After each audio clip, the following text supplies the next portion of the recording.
Anong headline? Wilma doesn't give hints. O bakit ako pinapasyon na yun? Wala akong hint. Sabi kasi, ito naman madamo, kaya magbigay ng hint. Okay. Nung tinanong ako kung sila ba, sabi ko, kasi lagi sila sa tent eh. O, masama ba yun? Tapos, sila ba? Parang. Tapos, Hint na you're in a relationship. Parang report ko to sa TV pa to.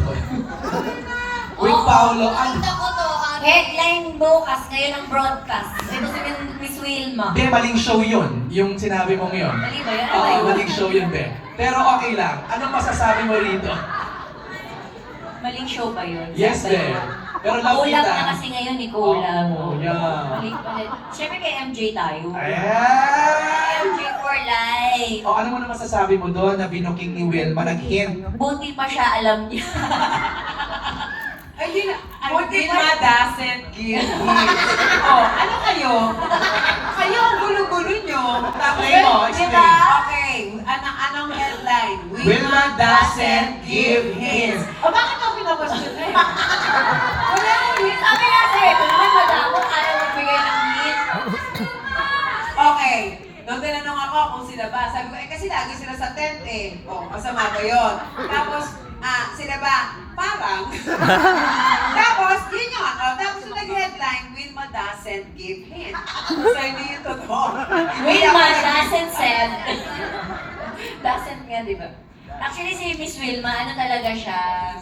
Push na push. Gusto niya nga gumawa ng GC, di ba? Hindi ako si Lovely ang Sila gumawa ng pala. GC. Ikwento mo yung GC mo. Kasi sabi po namin dun sa GC, gagawa sila ng GC, update kami ni Kim. So, pag nabuo na yung GC na yon, meron ng update si Kim sa akin. Ano sabihin mo?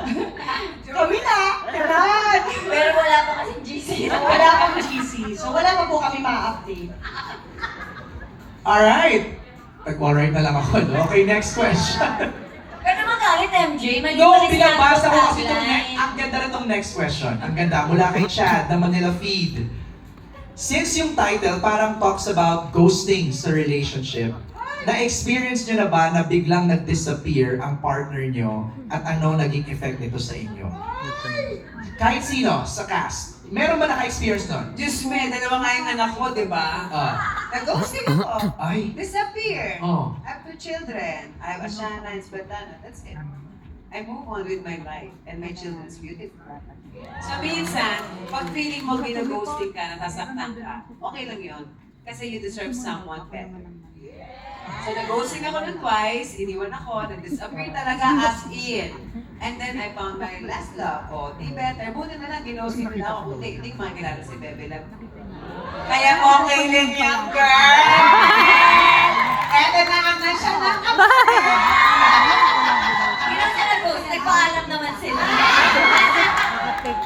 Sabi niya lang, imalis na kami. Buti nga sa'yo, nagpaalam mo sa akin, DM. Ay, di ba? Nagpaalam naman siya. Pero ano sabi mo, Kim? Rejection is Redirection. to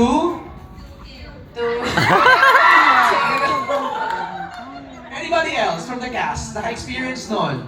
Ghosting? Wala? Ang kagaling naman? Ang pa-perfect ng mga Wait relationship? lang. Wala ka bang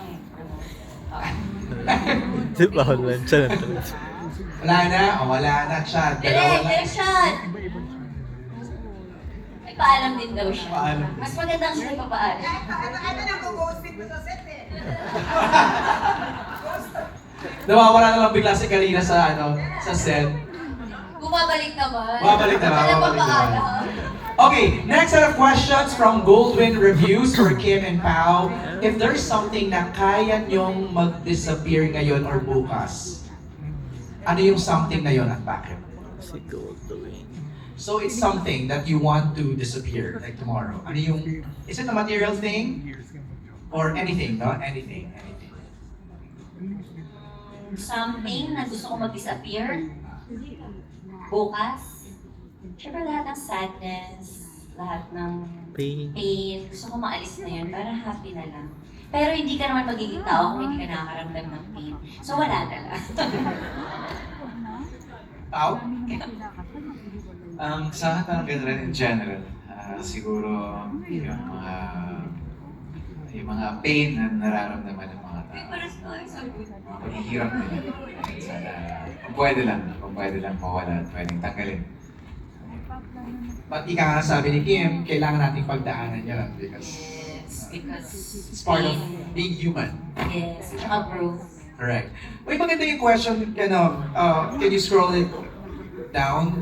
Yung kanina nalampasan. Maganda yung tanong na yun eh. Parang what will make you disappear? Aside from love, what will make you disappear? What else can make you disappear? Okay, go lovely. Gusto ko yung sagot mo. Sa utang, di ba?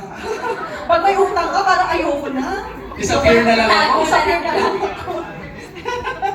Yun, so aside sa love, sa utang. Di ba? Ano ba? What else? Karina, Wilma, what else can make you disappear? Siguro kapag napagod na, Ay. ganyan. Sometimes you wanna be alone para may me time ka naman muna. Oo. Mula kay Joe M. Madrazo ng The Vol, Digital Creators. For Kim, what were your go-to self-care habits during the filming to balance the stress? Wow. Ano naman din yung tanong? Kaya naman, stress ba siya? Advice. Ako nag-workout naman ako tuwing umaga talaga. You guys work out together, right? Yeah. Hindi naman lagi. Hindi naman lagi. May kakataon lang. Pero tandem ng shoes, tandem din. Saan natin ng shows? Pareho ng Hindi bike. naman. Wala. Hindi naman. Pero nag-workout ako para makakapag-distress. Tama. Saka, endorphins na rin yun. Correct. Parang isa ka sa brain yan, di ba? Para mas functioning. Ikaw, how do you, balance stress or fight stress? It's the same thing. Parang workout rin. Parang the first thing I do in the morning is workout. Tsaka lagi kang sinestress na lately ko lang natutunan.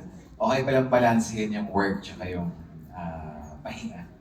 Ayan. Kailangan hinahanapan talaga ng tamang balance para makaiwas sa stress. Agree.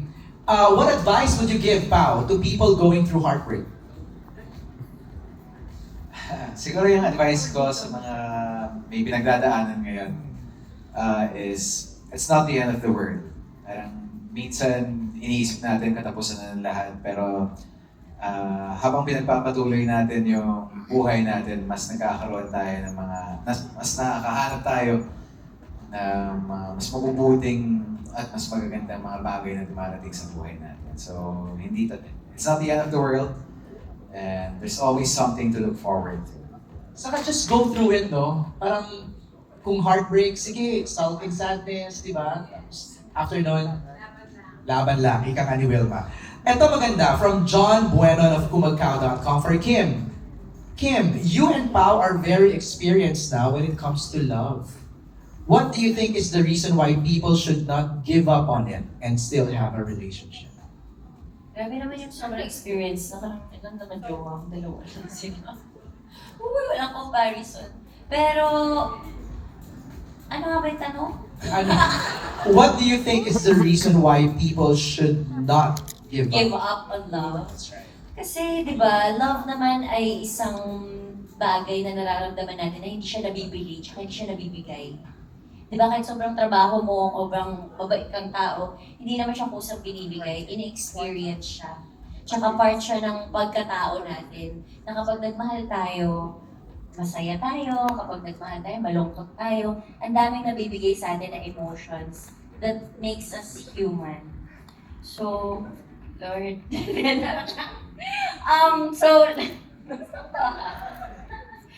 parang sa ganito.